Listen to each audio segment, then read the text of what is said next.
line north of Cole Hillman's house just went off. Oh, light gun, maybe. Well, whatever it was, he was mighty agitated. For you, 110 for me. We were cut right off. Hey, Les, you want to take a run up Hillman's way? Oh, no, this is all right. I'll get the truck turned in. Get home and get some sleep.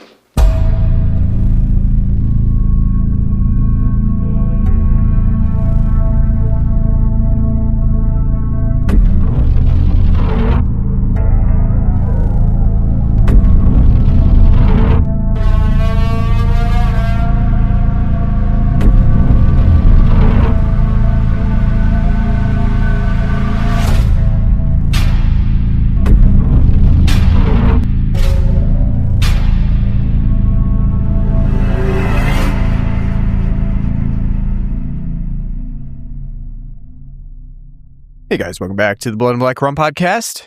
I'm Ryan from cultsploitation.com, and I'm joined with my co-host Martin. How's it going? We're good. We're hopping along, actually. Hop, hop, hippity, hop. And this episode is one of our rare Easter-themed episodes. We don't do that very often. Surprisingly, we don't set a month aside For Easter? for the Easter movie. For all those Easter movies. You know, it's only the most important holiday in Christianity. That's right. Yeah. We should withhold ourselves for Lent as well. Give up something. No, I'm good. Yeah, we don't do a lot of Easter. We've done a couple, and we thought it was time to. It's not really Easter themed either. I was going to say the movie itself is not really tangential at all. Yeah, but it was more of a it's kind of the thematically resonant type of thing. So, I think really the only true Easter episode we've done, which we're going to be reposting here, is next week as well. Was Critters 2, which actually takes place on Easter. Other than that, I don't really think we've done any other Easter type movies. But what I can tell you is we have done other giant or killer or attack of the animals type movies. Most recently, would you consider this kaiju? Yeah, I mean, I guess maybe in part. I think there may be a couple of scenes where the animal is actually a guy in a suit.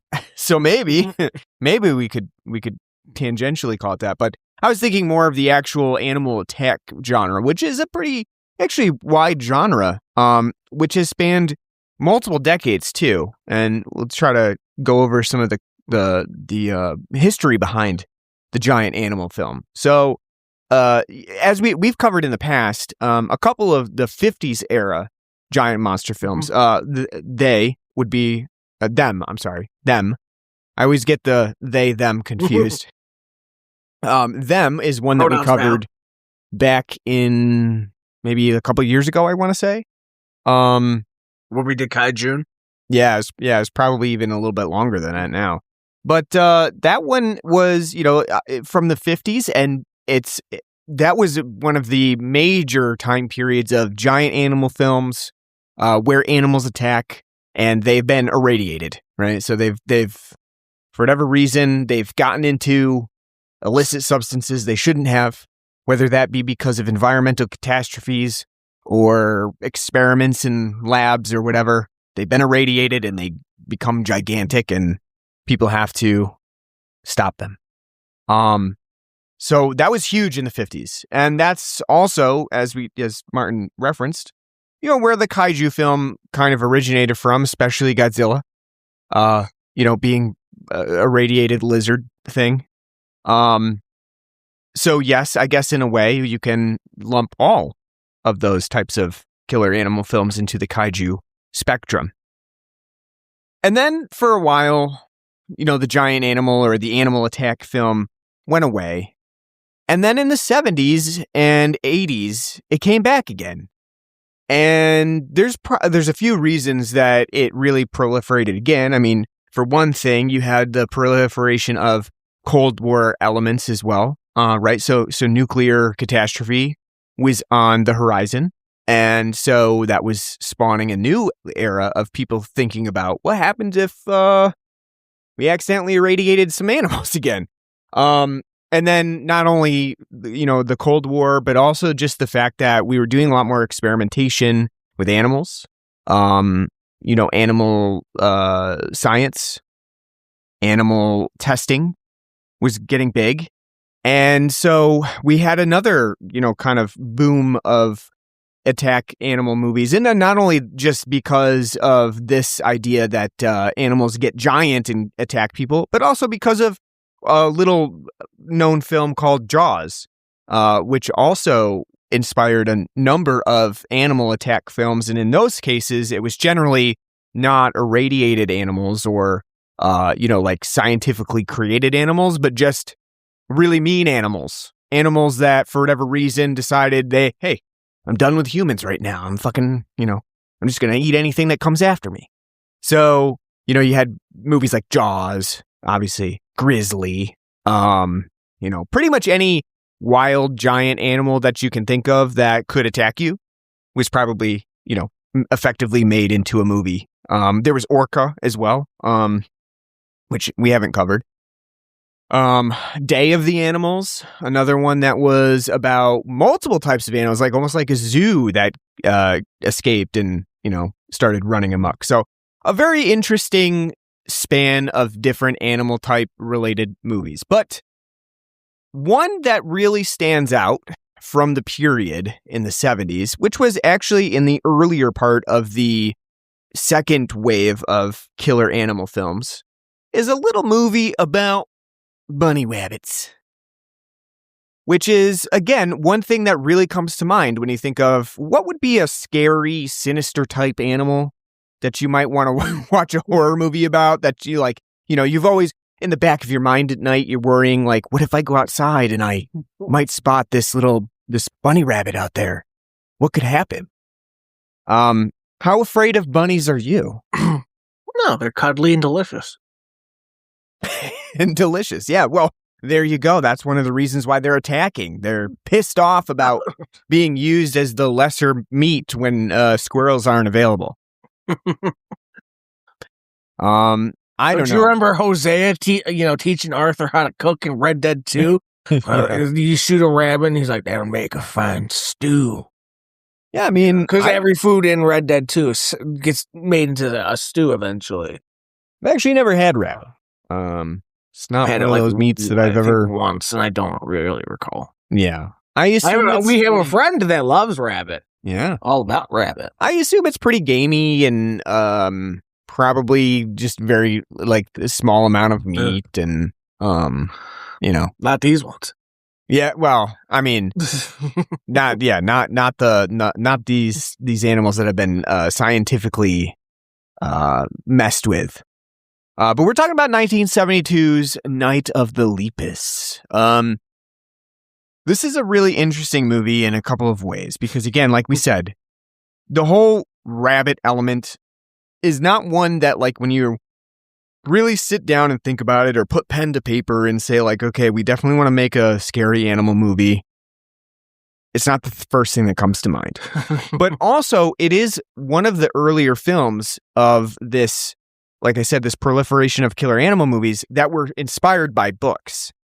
So this other idea of this time period is that books were really, like the paperback book, the Stephen King novel of horror, was really making a huge comeback into the popular literature and culture. And so at the time, people were just ripping out these books about killer animals. So it wasn't just movies, but it was a lot of the movies actually spawned from these books. And the books often had really awesome paperback covers, right? So like, because this is a time frame that is really well known for horror novels and mystery novels of having very cool cover art. There's even, a whole series of books that have spawned that they've been reprinting because they're called Paperbacks from Hell because they have really awesome covers. So you might be completely blindsided. You would see it on the bookshelf and you're like, wow, that book looks fucking awesome. It's got a great cover. And then you start reading it and you're like, this is really not that good, And that was a huge thing that publishers were doing. And I'm not saying that all books like that were bad, but there was a lot of them that, the cover art sold. Well, that's why package. we have the saying, don't judge a book by its cover, you know? Exactly. This is kind of the opposite of that phrase, right? Because normally you don't want to judge it because like the cover art is boring, but then you read it and you're like, wow, that was actually a really good book. In this case, it's the opposite, that the cover art was fantastic. Really, what you were looking for. And then when you get into it, it left a lot to be desired. So I think that was really the impetus behind Night of the Lepus, which is... No. You don't think so? No, I have my theory that I told you. Oh, yeah? No. This movie got made because some executive at MGM saw that by 1972, whether Columbia, Paramount, whoever the fuck owns the right to Planet of the Apes, was already on film 25, just rolling in the money with low effort, not tried films. They're like, we gotta fucking do that too. Somebody find a book that's like Planet of the Apes. And somebody's just like, it's like, oh yeah, I got this book about fucking rabbits. We'll make a movie, goddammit. Which is the same idea, yeah. Which is like the beauty of it, because, man, only in the fucking 70s would this happen. Right. Only in the 70s would this thing get fucking greenlit by a major studio, Right. And I think the other thing, too, about this movie is that, as you can see from the poster artwork to watching it to even like looking up some trivia about it, so the poster artwork did not emphasize the fact that this was rabbits. And so the tagline of the movie and the picture on the poster indicates, it says, how many eyes does horror have? Which, when you think about the actual content of the movie, makes like very little sense. It kind of makes it sound like it's a multi-eyed creature, like something like a spider. Right, a spider or like a squid or something like that might be misrepresented with eyes. But no, it's really not a good indication of what you're going to get. And then obviously at the time in 1972, there's probably very few people who looked at the title, Night of the Lepus, and they were like, oh yeah, bunnies. I know the Latin word for bunny rabbits. Lepus. They probably thought Night of the Lepers, right? Yeah, and those arms were falling off and things like that. And you're like, oh, that sounds really great. It's gonna be like Night of the Living Dead, but like with lepers or something. Maybe not particularly great for the disabled community, but yeah, they didn't care about that back then. And then, not only was that a signal that this movie, like they were trying to hide it, but like you've also got Janet Leigh front and center, which obviously at the time would have been very recognizable as a, big name for this movie, starring in it and sort of indicating that this was going to be something similar to like a Hitchcock style thriller or scary movie, and it absolutely is not even close. Just not even close. So I do think that they were really trying to play this up, recognizing the fact that, hey, it's going to be really hard to sell the audience on rabbits as the main killer animal. It's just not gonna sell well.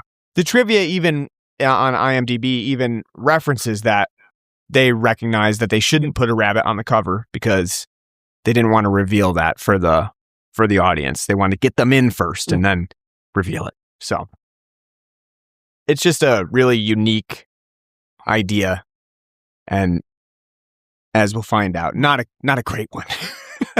We'll talk about that. The creatures on the poster make it also look like it's from where the wild things are, like the creature from that, Yeah, like something like big, like fuzzy, Maybe they're the guy, the Muzzy from the I'm going to teach you French thing, yeah.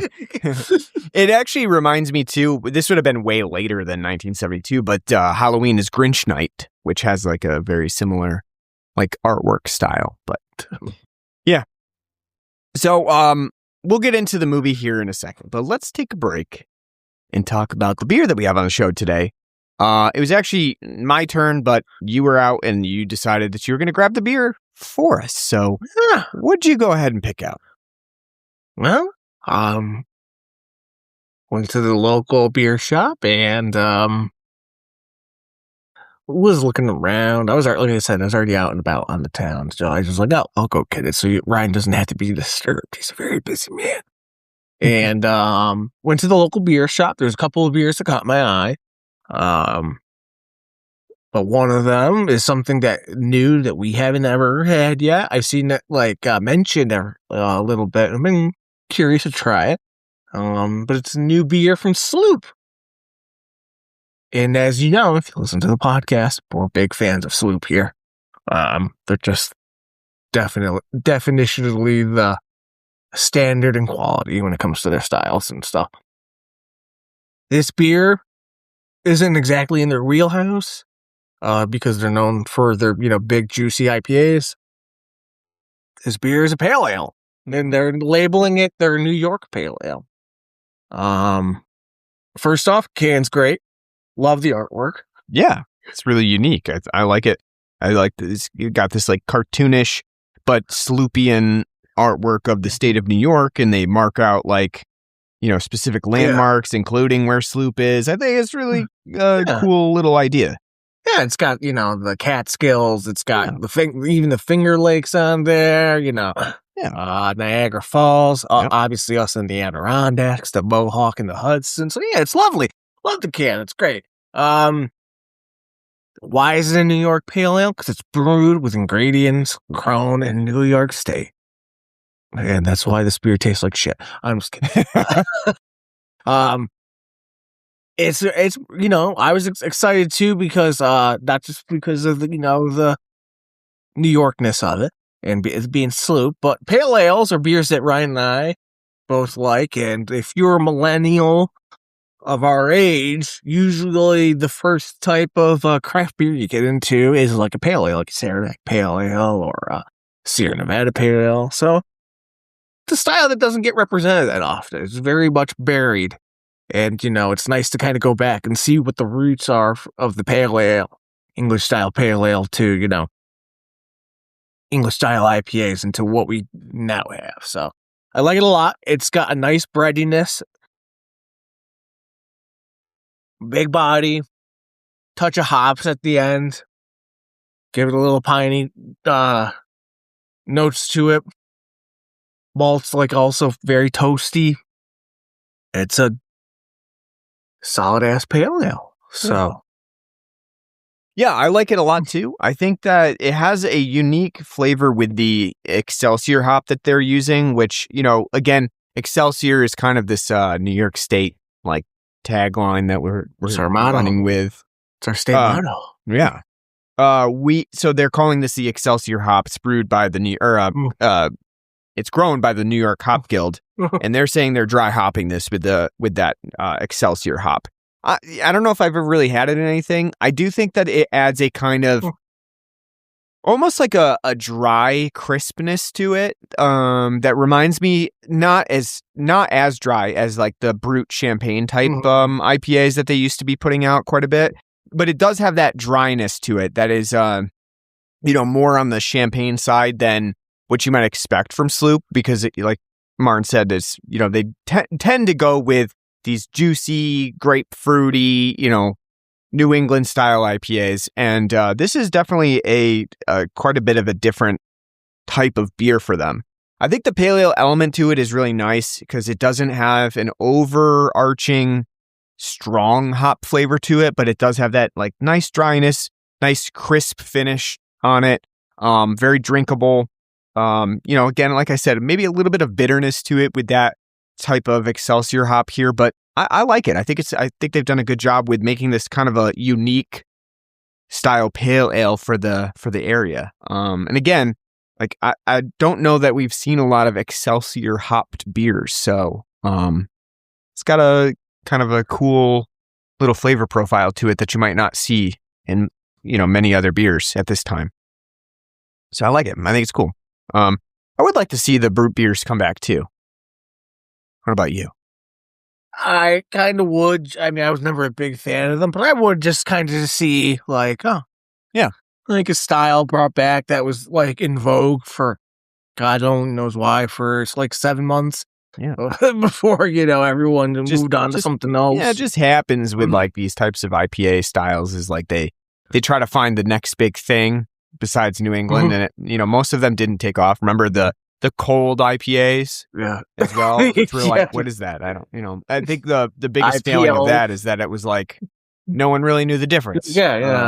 IPLs, India Pale Lager. Yeah. I mean, I think they're all cool in their own way, but I miss the days of them going through the color wheel and just like red, black, green. Like, great. I didn't like most of those, but still, like, they were fine. But like, we never got to a purple one. That's where imagine like a nice like eggplant aubergine IPA, like a squash IPA, but it's an eggplant or something. Yeah. Interesting. Yeah. As they say overseas, it's an aubergine. Aubergine, yeah. And that taste isn't of pepper; it's of capsicum. Yeah, I would be interested to see more of those brute styles. But with this one, the New York Pale, I think it has like a subtle sort of dry champagne style to it that I think works really well. So check it out if you find a sloop near you. All right, so let's talk about Night of the Lepus. So as we talked about a little bit, Lepus. Yeah, Lepus means bunnies. Or could it be any leaping lizards? Yes. One thing I think is really kind of interesting about this movie is it starts out with sort of like a PSA at the beginning of the film from like a newscaster or something like that. It's telling us about population booms are really dangerous, and but also it's dangerous to like kill off the population because you might end up with bad stuff happening after that. But like bunnies are proliferating and they're a danger to crops, and and to a certain extent, I certainly can understand, especially considering the setting of this movie, which is on a ranch type setting, like dusty Oklahoma style. I don't know if they say specifically where they are. It's in Texas. Oh, did they say Texas? Is it Texas? It's like blink and you miss it. Yeah. And so, I can understand from that perspective, if you own a ranch or a farm and rabbits are running wild, I mean, you're going to get pissed, right? They're eating your carrots, they're eating your lettuce, they're Peter rabbiting all over the place. You're going to be mad. And so they can pose, a major threat to your farm stock. So I understand that purpose of the PSA at the beginning, but I do find it kind of funny. And I also find that, and we might get into this later, but I do find that the film really is wishy-washy on what it even means to say about the representation of what they're doing with the rabbit population in this movie. Because again, it brings up this fact that the rabbit population has, bloomed so much that it is becoming a problem. And like the coyotes that they managed in this movie that they reference, they want to get rid of them. But then they acknowledge that if you get rid of a population like that too quickly or too much, you risk messing with the rest of the wildlife that lives there, right? So there's the food chain of, rabbits attract coyotes eat rabbits, but they keep them in check. But if the coyotes are gone, the rabbits aren't in check. If the rabbits are gone, then, the other wildlife that rabbits eat and mess with is also going to be messed up. And so that whole idea of population control being a problem or, something that's not just this easy solution of like, just get rid of them all. It's like the bees. Yeah, right, exactly. Yeah. Which, I mean, in a sense, makes sense for this to, like, kind of exist as a film because, like, the EPA, it's, like, 71, 72, somewhere in, like, Nixon's term, is a thing. So, like, people are starting to become more conscious of, like, the environment and how we interact with it and stuff. Because, like, again, like, the idea of, like, well, we got this fucking problem with the goddamn, this. Why don't we just get bats to shit on them and eat that? And it's like, well, that would cause, blah, blah, blah, Yeah. So, it, trying to find the balance between, like, are we just going to poison them or, Right. And they even mentioned this idea of DDT too, Yeah. which would have been proliferating. And even at that time, they pretty much realized like, this is basically just a poison that we're spraying all over the place. And, it's not really good for the animals and it's not really good for us either, but it manages the mosquitoes. And it gets Jake the Snake Roberts a pinfall every time. That's right. It's so again, I do think that there is this reference of environmental protection to a certain extent, but I do think that the film is really not good about trying to represent exactly what it's saying, because at the end of the day, the film kind of the environmentalist factor takes a backseat once the rabbits start to run wild as giant rabbits. And it's kind of like, well, we just need to murder them all now. Like, like there's really nothing else to do. They're spreading and they're getting giant. And if we don't stop them, they're probably going to just keep getting bigger and the population is going to boom even more. And now that there's no food on the range, man has become food. Right. So like the theme kind of gets lost in that storyline of like, this fantastical storyline of giant rabbits. The film is also so B-movie too when it comes to like the science and stuff. Like, yes, we're here at Texas A&M. Yes, here at Texas A&M, we have rabbits. Yes, rabbits. And we've tried this hormone. We've tried that. We're trying to stop it, but we can't do it. I know this one person gave me the thing that gives everybody a birth defect, and it's going to. Maybe if we introduce this little thing, it's going to, fix it. We won't know until we see. Like. Yes. It's just such, like, stupid. Like, what do you mean there's this serum, like, you have a vial of, like, here's autism for the rabbits? Like, you do see that in the movie, too, where Stuart Whitman's character, he's like the scientist that's been working on the ecology of it. And he kind of, he shows the serum and he's like, yeah, this is serum birth defects. And then they, like, kind of wash their hands of it. They're just like, well, that's that. We mentioned it. Okay, let's move on. I know, yeah. It's so not interesting, like to see like what happens because they don't show what happens to the rabbits. But two, again, it's so blasé and passive. Like, for fuck's sake, Michael Crichton put a lot of effort into that goddamn amber DNA to make the goddamn, the dinosaurs that can change sex and reproduce.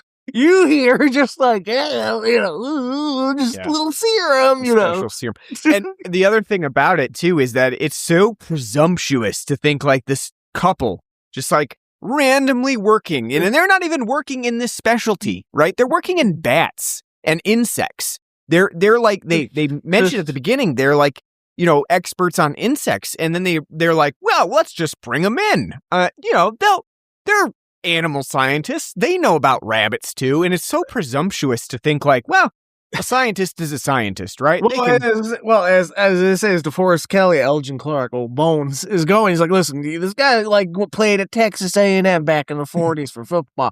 He gives us money. So let's go out there and, try to work this out. And I love that it's just like, and it's just taken at face value that like, yep, they come in, they study the rabbits for like a minute, take them back to their lab, and they're like, all right, we've got a working solution here, I think. We're going to give it a shot.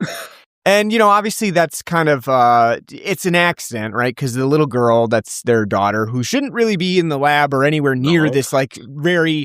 control group? What do you mean? Like, you have your bowl cut idiot daughter running around like, oh, that's my favorite. Like fucking Cindy from the Brady Bunch movies. Like, oh, like, yes, I can't say anything. It's hilarious because like the places that she's in, and you've got her with this like mystery serum you don't know how anything reacts to, and here she is, she gets turned into the fucking blob in Akira, like, her too.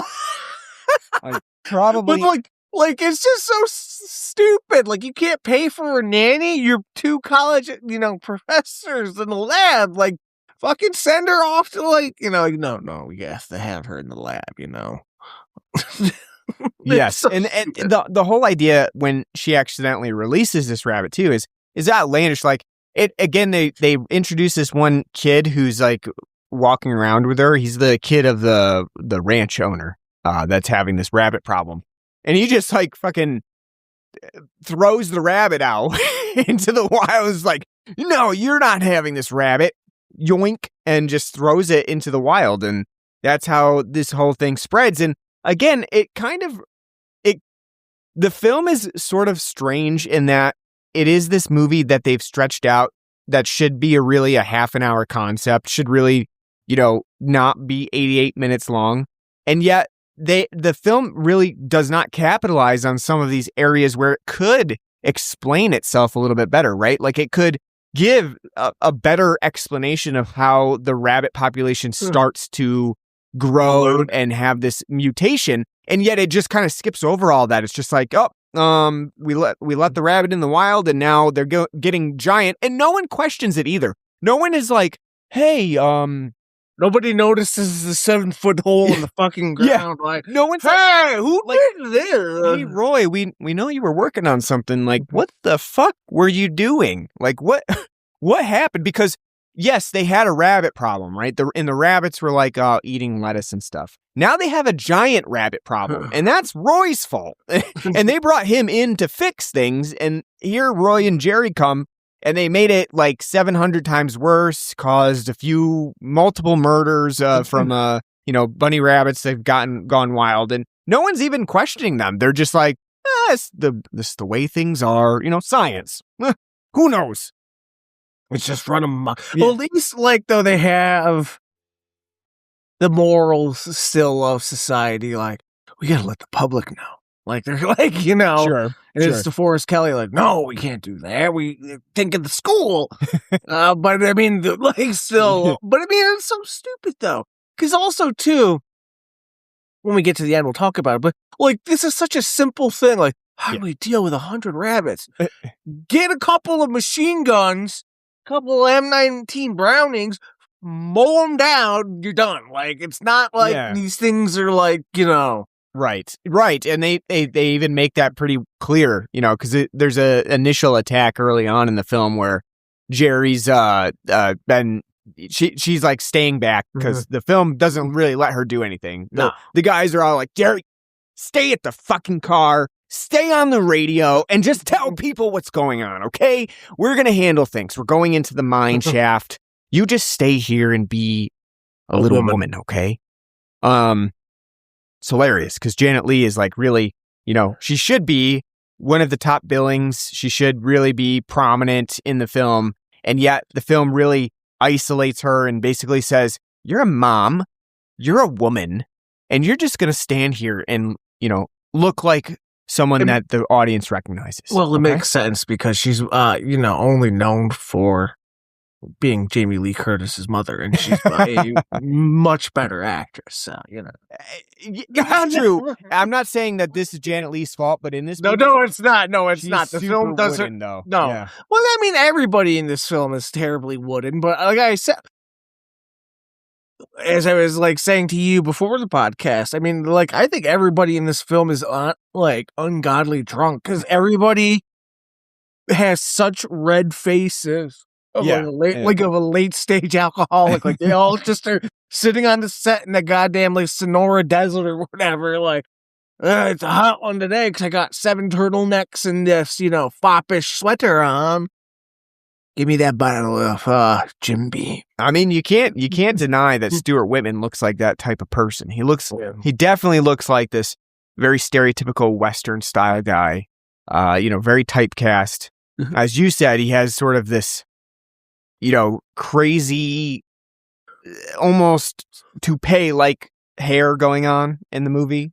He's like a mix of him, Trump, and Peter Falk's Columbo. And Dean Koontz's new toupee that he has on. Man, I don't know if you've seen his, but it's not fooling anybody. Dean, listen, sorry. The only thing that I know about Dean Koontz is Koontsies and Kingsies. Yes. I love it. But I mean, it's such a stupid thing too, and the way they're trying to deal with it, we're gonna blow up that mine where we saw them rabbits at. you don't see you're gonna dynamite the holes up there. You know about that are literally the size of a goddamn football field. And you're like, let's a little dynamite and rocks on the goddamn rabbits, and it's fine.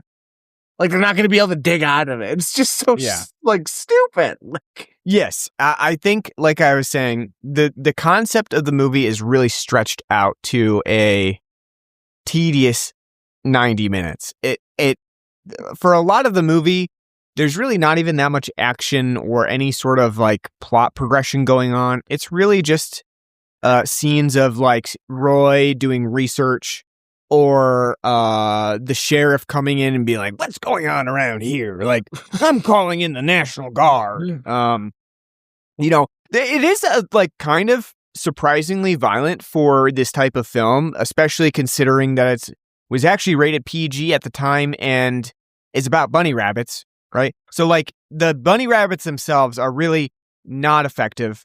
They are very clearly on stages where they've built on miniatures. Yeah, miniature buildings and things, and they just look like your run of the mill pet store bunnies that are trouncing around and just having fun. It doesn't help that, like, okay, obviously, so like they're gonna be on miniatures. So they're on miniatures. They cut the time that they're running in half. So it's like every scene where they're up close, they do a dial it down. Yeah. They slow-mo it. They have fucking music playing that's like the equivalent of Monty Python and the Holy Grail, where like Sir Lancelot, like the what? Oh, that's supposed to be their sound that they're making. Like, too, I know, it's like this. Like it's supposed to be like this loud, like bloops. Like they're fucking like just like riding down the prairie, like yeah. And like it's just so ridiculous. And the AstroTurf, oh the fuck! I burst out laughing when they show up to the ranch and they're running around and the grass is like, obviously you can tell, like fucking AstroTurf. Like they had painted. I lost it. Like I had to pause it because I was like, I think too, like they could not have chosen the worst representation of rabbits for this movie either, because they're like the cutest little pet store rabbits that you can find, and they're like, look at these vicious fucking giant rabbits. And it just looks like a bunch of little bunny rabbits, like on a stage as what it was. Did this also inspire the Monty Python, the Holy Grail, rabbit bit? Like, because again, like they show like, oh, the sharp teeth and how big they are, but again, it's like I said, like only the 70s you could do something as stupid as this. Because again, it pick a book, like from reading what Wikipedia says, so it could be very much be bullshit. But reading the book part, like the guy who's like, I wrote this book as a joke, and it took me 4 weeks to write. Like, and then they made an extremely serious movie about it, because this movie really takes itself way too seriously. Way too seriously. It does not lean into the B movie element that it really should. It should be tongue in cheek and sort of like, hey, we realize this is a ridiculous premise, but like we're having fun with it. No, it is very serious. It's it's so schlocky, but it doesn't recognize that it is just a overall stupid concept. Again, I think it's because they were probably all way too drunk on set. Maybe. Because they got some dumbass kids running around like, oh gee, Wheeler's mom, I got a bull caught and you got the truck stuck in the ground, you dumb bitch. I think you bring up a good point. And I say, and the kid too with his fucking cowboy hat, like, oh, that one, they killed my chickens, and it's so like. I would give this film 2 points better than what I'm gonna rate it if it weren't for those fucking kids, because it's just so the kids. Golly gee, because again, like it's unnecessary, and it's a 70s trope too, where they're like, well, I swear, like they're on fucking the Andy Griffith show, like, well, golly gee, like I can tell you, I didn't say nothing out there, One thing that really made me laugh was that guy when they were at the general store and they're sitting there playing like their cards or whatever. and they're about to leave, and they say, "Oh, Cole just called in, and then his line cut out." And he's like, "Hey, you want us to take a stop up there?" And the guy's like, "Hell no! I'm going home, going to bed. I got to put this truck to bed." It's fucking like, geez, what about some, good old fashioned neighborly kindness here? No, You can't be bothered to go take a trip up there. No, fun fact: this movie, the town's right next to a little place called Perfection. Yes, yes. But I was gonna say, I think you bring up a good point too about the fact that the movie, it's really hard to find the bunny rabbits sinister when they set this slow motion element in it. I think that really, what they were trying to do. I understand they were trying to like make it look lumbering, but what it actually ends up doing is elongating the movie even more. Yeah, that's true. I wish I had a goddamn stopwatch and took count, track, because this film has an ungodly amount of rabbit scenes that are stretched out due to the slow-mo, and a lot of B-roll stock footage of cows and other animals running. Horses, it's just 20 minutes of this film could be chalked up to that.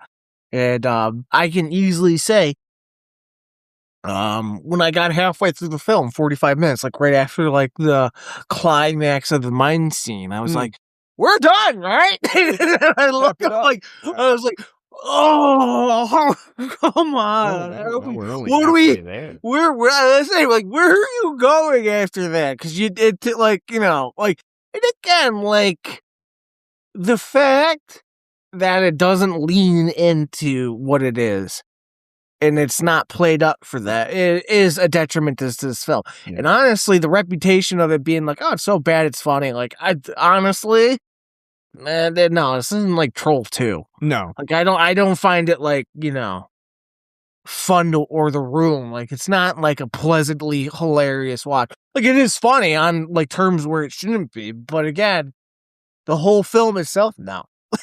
Right. Yeah. And there's too much talent in here too to be yeah. Again, you look at the cast alone, and you're like, really? Yeah. Really? You got all these people on a bad day. It's true.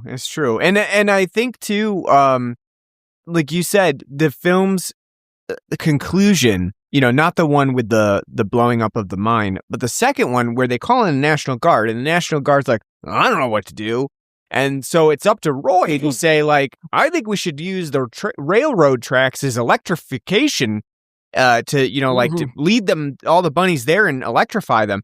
It's so stupid because all you got to do is have the National Guard line up with their fucking guns. Yeah, I said, just wait for the bunnies and just just have a couple of Jeeps with a fucking and a 50 cal and just mow them down. Easy. It makes no sense. They have to come up with this absolutely outrageous thing where they have to rehook up the grid, and it's a fucking Rube Goldberg a trap. We gotta hit the switch, Right. Sure. I also like the railroad guy who's just fucking sure, I'll switch it right now. There's no radioing to anybody else. Sorry, train, you're on the wrong tracks now, but they called us in and said it was an emergency. So are you coming down, sir? No, those goddamn rabbits can't get up. Can't get up the ladder. Yeah, it's absolute and then not only they saved the town from this horde of bunny rabbits, but there was a 4-train pileup because they had to mess with the train track switches. Or they went off a cliff that because it wasn't it's not completed or anything. Yeah. But no, it is so stupid too, and the fact that they constantly "Oh, watch out!" Someone a rabbit got close to this guy, and that guy was "You're on the other side of the fucking railroad track. How was a rabbit almost killing you?" Yeah. And another 2 points off of this film because of this. The fact that nobody said, especially because they had, somebody using a fucking flamethrower to, burn them and stuff. Yeah. Nobody was "I guess rabbit's on the menu tonight." Well, Yeah, they could really feed the town for a long time on these giant rabbits. I know. that's missing out on, some good eats. That should have been part of the ending. And again, too, the ending is really abrupt as it generally is in these types of movies, where it's just like, all right, let's invite them back to the ranch, and then they just have the kids running off into the field, and then they show a couple of rabbits. Like, oh no. Yeah, but I mean, if they wanted to be more like them in the other films, it would just be like after the rabbits are all dead, like, we did it. The end. Like again, like with the return of the children, it's like, I don't care. Like, oh, jeez, I wish I had a pony, but instead my mom gives me this fucking horrible haircut every time.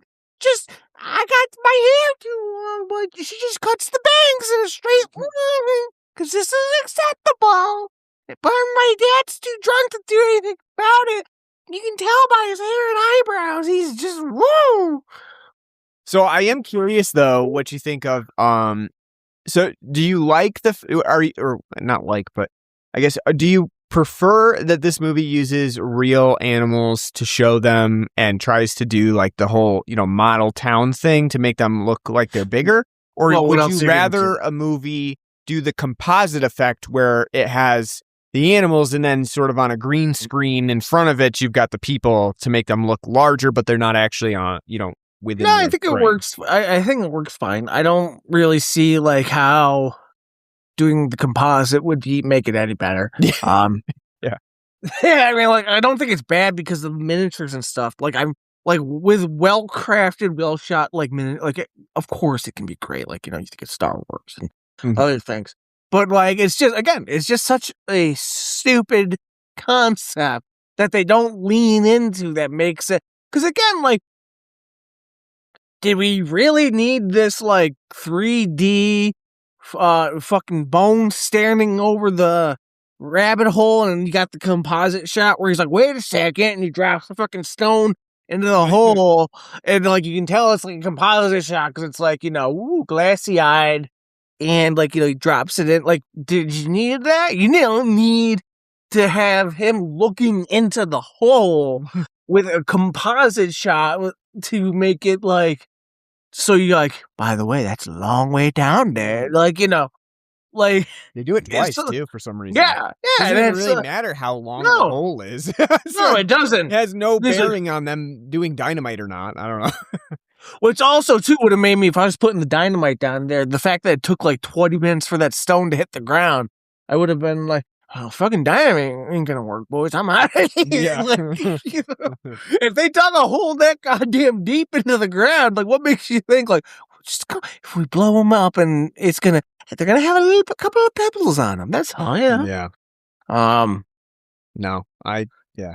How about you? I was saying, how about you about that? Like, do you think it's I mean, I kind of prefer that they did use real animals, like in the actual shooting. I mean, I don't think that you can like you said, I don't think it really matters because I don't know that either one of them would have been that effective. Like, it's still just going to be bunny rabbits, like whether it's looking like they're coming at you with the cast on screen or not. They're still bunny rabbits at heart. Like, when you compare it to something like tarantula, where people are naturally scared of spiders and those are kind of in the background, like that works, it just works. Like, they have a creepy crawly element to them, and so that can be scary or hair raising, but bunny rabbits, not really so much. I mean, I guess, if somebody's had a run-in with like some particularly vicious hares, because there are actual like hares. But the fact that this film doesn't even try to like find some of those, more wild, like Australian hares or whatever that, would actually be violent, and it just uses random North American bunnies is, I think, another detriment to the movie. Like, they didn't, and again, this movie feels very cheap. I don't know if it's just the version that I watched, but the audio is even like often very problematic. Like, it just seems like it was shot on the cheap, dubbed a lot. They had to do some post editing, probably because of being on like a windy ranch. So there was some dubbing after the fact. But the whole thing kind of feels very cheap and like, yeah, it'll be fine. killer rats. It's all the rage right now. Deadly animals. We'll just shoot it and release it. It'll be fine. But Like, at least with, like, the bees pollinate stuff. sure. And, like, as stupid as that film is, Yeah. like, it's more like, with the ecological, Right. points has a point. Here, again, like, this film's out in no man's land. It's a bee film that refuses to be what it is. Yeah, and it doesn't, like we were talking about at the beginning, it doesn't come to like a sufficient point at the end. It's just like, is the point that we shouldn't have meddled? We shouldn't have meddled in science at this point? Like, should we have sought other methods? I don't really know. I don't really know what it's trying to say, because it's trying to say both things, right? It's saying, like, ecologically, we really understand that you can't just go and poison everything. At the same time, though, it like ends on the fact that, like, well, we just murdered the whole rabbit population that we had accidentally created because we meddled with science and injected them with something that we didn't understand. I don't really. There's no real message here. It doesn't at least come on like a responsible or ethical note of like, this is what we probably should be doing. It just seems like it doesn't know where to land. And so it doesn't really give a moral to the story. So, anything else that you wanted to add about Night of the Lepus? Well, I think that's about it for All me, right. at least. Anything you want to add? That's it, man. Score. Yeah. Bad. Annoying. I do like one thing about it. I do like when, like, the rabbits are there, when they have that zombie-esque, like, synth drone. Mm-hmm. Head of our time here. So Yeah. I mean, that's good. The whole idea of like the bleeps and bloops that the bunnies are making, really dumb. Well, that's, Really dingus-y, but no, Yeah. the whole, like, Yes.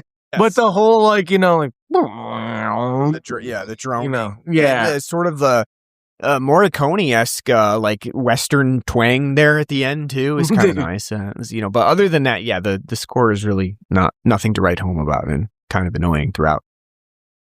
All right. So on a scale of 0 to 10, dumb women drivers getting a trailer stuck in dirt, what would you give Night of the Lepus? Listen, at least she was aware enough to know that she almost bottomed out. It's true. Like, She's going to be mad. She's like, your dad's gonna be mad that we almost hit. Because she was like, "What happened, mommy?" She's like, she didn't say, "I don't know." She's like, "I almost bottomed out." So like, hey, Yes. good for her. That's great. I'll give the film a 5. It is fun. I would say, like, if you're a fan of this type of schlocky shit, check it out. It's not for me. I don't think it says so bad it's hilarious. There are parts where it's bad, where it is funny and enjoyable, but like it's a ridiculous idea that they just don't quite lean into. And again, with like the acting talent on the film, it's sad to say that again, it's not as riveting as it could be, because again, DeForest Kelly as Bones, as Elgin, he's not bad, but he's not really doing anything other than wearing a turtleneck. And it's the same with, Janet Leigh and Stuart Whitman. Like, they put in they don't put in bad performances. I think everyone's like wooden abroad, but like no one's charismatic enough to carry the film. It's a ridiculous idea and premise. Your mileage is going to vary on how much you find the spectacle of it all. I was entertained enough. I thought it was like fun enough. I wouldn't watch it again. It does drag on. Feels like an eternity. Could be a 55-minute episode of like, Tales from the Crypt or, Twilight Zone. But like a 5, it's fine enough. And again, if you find this kind of thing to be in your wheelhouse, check it out. Other than that, stay away. I'm actually surprised you gave it a 5. I'm going to give it a 4 out of 10. This is my second time viewing this movie. I thought maybe potentially I would find something different about it to like a little bit better than the first time I watched it, but I really didn't. I think that it's we've mentioned all of the things about it that really don't work. Bunny rabbits as a killer animal just don't really work. The idea that this movie stretches on and on for 88 minutes, really dumb. You said Tales from the Crypt. I would probably say something like, like a Hammer horror episode from the 60s and 70s. But they're not British. Yeah, that's true. But whatever the case, like, it's just way too long of a movie that was really drawn out. And, like I said, I mentioned the fact that this could have been expanded upon in quite a few different ways, right? Like, we could have taken a much more specific look at the science behind it so that there was more of a theme around, maybe scientific meddling or, ecology, things like that. But we don't do that. And we don't really look at how they spread or proliferate or, take a look at the, how that affects the community or anything like that. So it's really wasted on a lot of like just really plotting elements to the plot that don't really add much. And it's sort of just ends up becoming very boring. And again, I think that that's a problem for the movie because it doesn't lean into its obviously ridiculous premise. It doesn't really, try to be funny or, even recognize the fact that bunnies really are not a serious threat. And so it ends up feeling way too serious, which takes away from the entertainment value, I think. So I would give it a 4 out of 10. I really, I don't really recommend this as a movie that most people should watch. If you're really heavily into animals attack films, then sure, it is like, historic in that sense. From the early 70s being one of the earlier examples of it, but certainly not a good movie. And again, we did this technically to tie into Easter, but really the only tie-in is the fact that it has rabbits in it. So little Easter bunnies. So, yeah, it's okay, but would not recommend to most people. All right. So, we are going to take a week off next week, but we'll have an episode because we're going to be doing the special, reposting of, one of our classic episodes. And I hope to do more of that. I think that's going to be fun and, draw attention to some of our older episodes and potentially,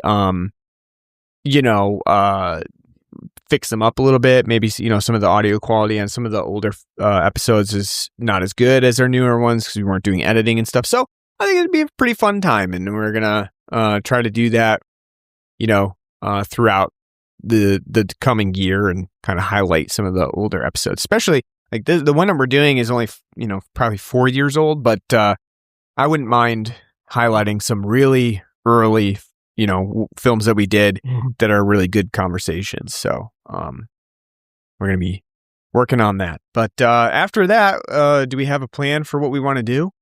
Anything, on the forecast here? We'll see. We might be coming up on something like, Difficult Films Month again.